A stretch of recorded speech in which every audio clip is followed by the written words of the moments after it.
Escala 6 por 1 não é o problema. Eu sei que isso vai incomodar muita gente, mas eu prefiro te incomodar com isso agora do que te ver tomar uma decisão errada depois. Porque enquanto todo mundo está debatendo se vai trabalhar 5 ou 6 dias, ninguém está te contando o que realmente muda no seu bolso. E é isso que a gente vai falar hoje. Não a versão bonita, mas a versão real. Deixa eu te contar uma coisa. Quando eu entendi como o dinheiro funciona de verdade, não foi numa faculdade, foi na prática, foi errando.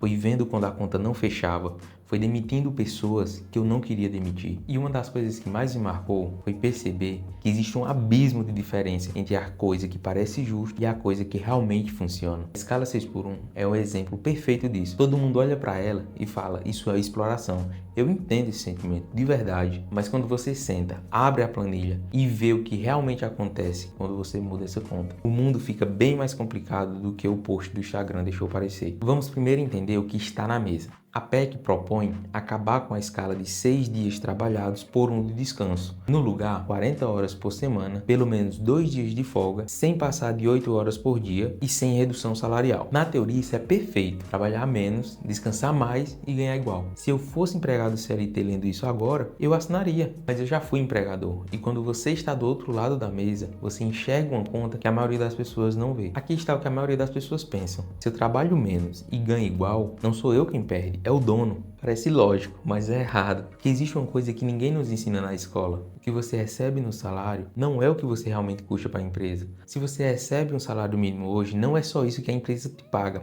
Ela paga o salário, FGTS, INSS patronal, férias mais adicional de 1/3, vale transporte, 13º e dependendo do setor, a empresa ainda tem que pagar alimentação e plano de saúde. Tudo isso junto pode representar de 60% a 80% a mais sobre o salário. Traduzindo, você não custa o que recebe, você custa quase o dobro. Agora entra a mudança da escala. Antes a empresa tinha todo esse custo por 44 horas de trabalho semanais. Agora, com a nova lei, a empresa tem o mesmo custo, só que apenas 40 horas semanais. Ou seja, o mesmo dinheiro por menos trabalho. Isso tem um nome na lógica de negócio. Aumenta no custo por hora. Deixa eu traduzir de um jeito que todo mundo consegue entender. Digamos que você paga R$ 50 por uma plataforma de streaming e tem direito a 1000 filmes no catálogo. Mas de uma hora para outra, baixa para 800. Ou seja, baixou 200 e você continua pagando os mesmos R$ 50. Você iria achar isso justo? Ou ia começar a se perguntar se realmente faz sentido continuar com essa assinatura? É exatamente esse questionamento que os empresários começam a se fazer. Mas antes de continuar, se você já entendeu que aqui a gente não vende ilusão, considera deixar o like, mas não precisa ser agora. Quando você sentir que esse conteúdo te agregou em algo, esse like ajudará a levar esse conteúdo para mais pessoas que precisam ouvir. Quando o custo por hora começa a subir, o empresário não fica parado. Ele tem 4 caminhos básicos a seguir. 1. Aumentar o preço. E quem paga? Você. Na farmácia, no supermercado, no restaurante. O mesmo trabalhador que agora tem mais folgas, paga mais caro para viver. 2. Reduz o lucro. Isso pode funcionar por um tempo, mas empresa que não dá lucro, fecha. Empresa fechada não paga salário para ninguém. 3. Demite. Menos gente fazendo a mesma quantidade de tarefa, quem fica se sobrecarrega e quem sai vai para o desemprego. 4. Automatiza. E essa é a que mais me preocupa, porque máquina não tem FGTS, não tem 13º, não pede folga. Quando você encarece o trabalho humano, você acelera a tomada de decisão das grandes empresas em substituir a mão de obra humana por tecnologia.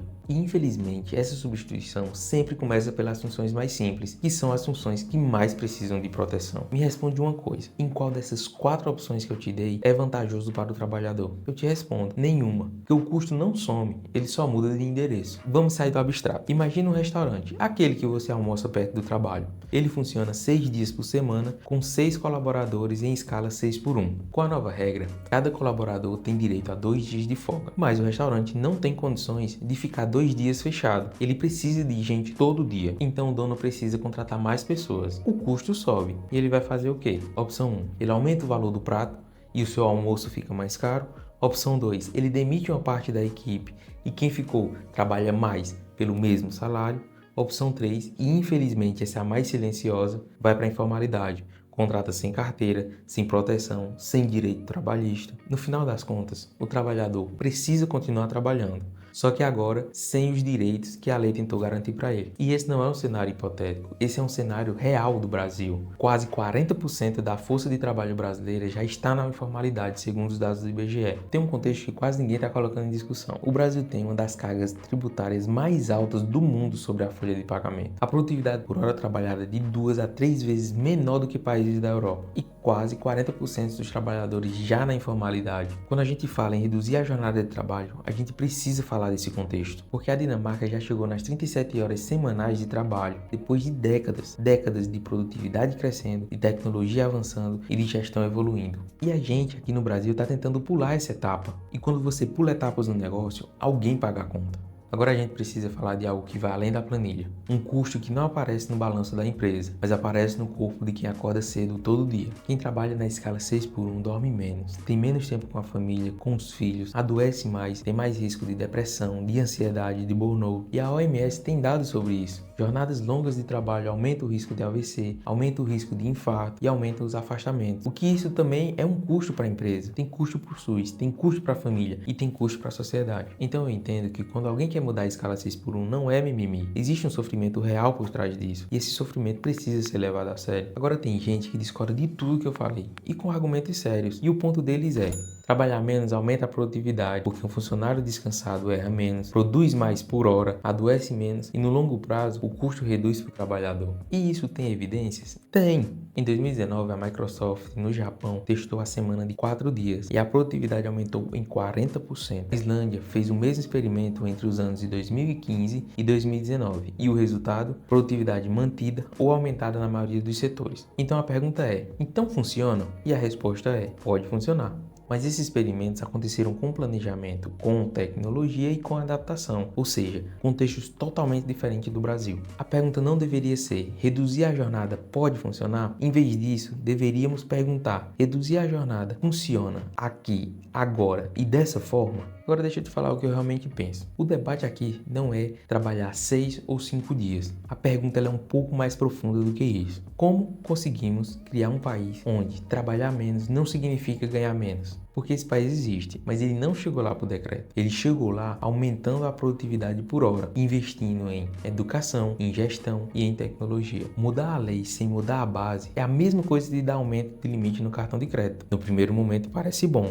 No curto prazo, perfeito, eu consigo comprar mais. Mas no longo prazo a conta chega. Existe uma verdade que o mercado ensina para quem decide operar nele. Lei não cria riqueza. Ela ou redistribui ou antecipa um custo que alguém vai pagar depois. A intenção de quem quer acabar com a escala 6x1 é boa. O sofrimento de quem está nessa escala é real. E o desejo de trabalhar menos é legítimo. Mas dividir a mesma pizza em vários pedaços não quer dizer que dá para alimentar mais gente. Só quer dizer que cada pedaço fica menor. E o caminho real para trabalhar menos é produzir mais por hora, com tecnologia, com gestão e com educação financeira e empresarial. Não é esperar que uma lei resolva o que décadas de estrutura não resolveu. Agora eu quero ouvir de você. Você aceitaria trabalhar menos para ganhar menos? Ou preferiria trabalhar menos e ganhar a mesma coisa, mesmo sabendo dos riscos? Comenta aqui sem filtro, porque esse debate está só começando. E olha, se esse conteúdo te ajudou de alguma forma, ou se você saiu daqui enxergando algo que não via antes, deixa o like. Não é porque o algoritmo pede, mas porque mostra que vale a pena continuar trazendo esse tipo de análise. E se você quer entender como o dinheiro realmente funciona na vida real e como as decisões de negócios funcionam na prática, sem romantização e sem teoria vazia, se inscreve aqui, a gente fala sobre isso toda semana. Até a próxima!